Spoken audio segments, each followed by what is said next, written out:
नमस्ते दोस्तों, आज हम सोलेक्स न्यूमेटिक कंपैरेटर देखते हैं। ये एकदम इजी टॉपिक है, लेकिन थोड़ा इसकी इमेज थोड़ी एक या दो बार आपको प्रैक्टिस करनी पड़ेगी। और इमेज जो बना ली तो ये समझाना एकदम आसान है।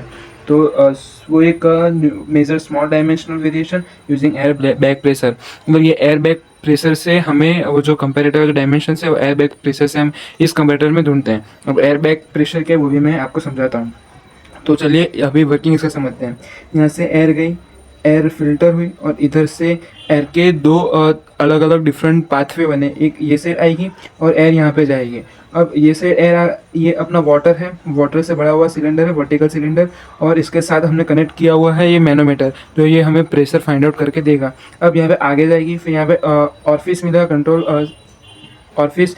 फिर उसके बाद यहाँ से हमारा फ्लेक्सिबल पाइप है। फॉर एग्जांपल एयर यहाँ पे वो आगे गई और उसका जो प्रेशर है, यहाँ पे जो एयर है, एयर का एक चैम्बर यहाँ पे भी आएगा, जो कि वो बबल्स बन के यहाँ पे। और एक का जो प्रेशर होगा वो फर्स्ट यहाँ पे, और यहाँ पे प्रेशर वो वाटर का, और यहाँ पे प्रेशर हम सेम ऑलमोस्ट सेम होगा। फिर उसके बाद आगे जाके एयर यहाँ पे जाएगी। अब ये है हमारा वर्क पीस। अब वर्क पीस से यहाँ पे हम प्रेशराइज्ड एयर, जो कि कंप्रेस्ड एयर होगी, एकदम प्रेशराइज्ड एयर यहाँ से निकलेगी। अब प्रेशर जब निकलेगी तो उसका तो बैक प्रेशर लगेगा। अब जो बैक प्रेशर होगा, बैक प्रेशर की वजह से यहाँ पे जो मैनोमीटर होगा और ये जो वाटर होगा, इन दोनों में जो वो जो डिफरेंस था वो बढ़ेगा या कम होगा, उस हिसाब से हमें हमारी वैल्यू मिलेगी, जो कि स्टैंडर्ड वैल्यू ऑलरेडी पहले से फिक्स होगी और उस हिसाब से हमें कंपेयर करके वैल्यू मिलेगी। अब उम्मीद है आपको समझ में नहीं आ गया होगा, सॉरी, समझ में आ गया होगा। जो अभी भी जो समझ में नहीं आया हो तो हम इसका वर्किंग यहाँ से वर्किंग देखते हैं और वहाँ से समझते जाते हैं। Compressed air passes through filter and control office sorry.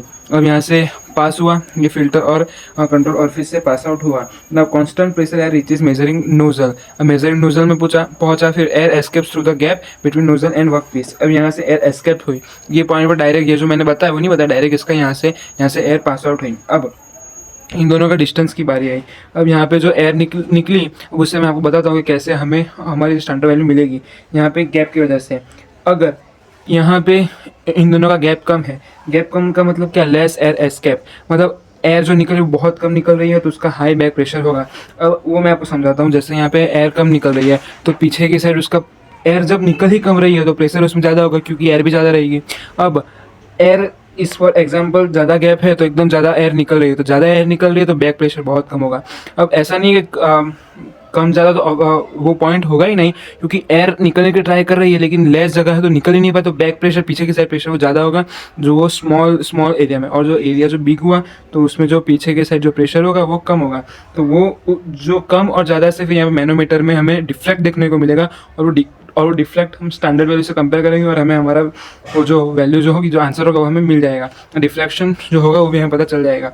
अब इसके एप्लीकेशंस क्या हैं, अगर जो आपको समझ में आ गया हो तो चैनल ये वीडियो को लाइक कर देना, और कुछ भी डाउट हो तो मुझे कमेंट कर देना, मैं आपको समझा दूंगा वापस। ये राउंडनेस के लिए भी, राउंडनेस हमें ढूंढनी हो उसके लिए भी हम इसका यूज़ कर सकते हैं।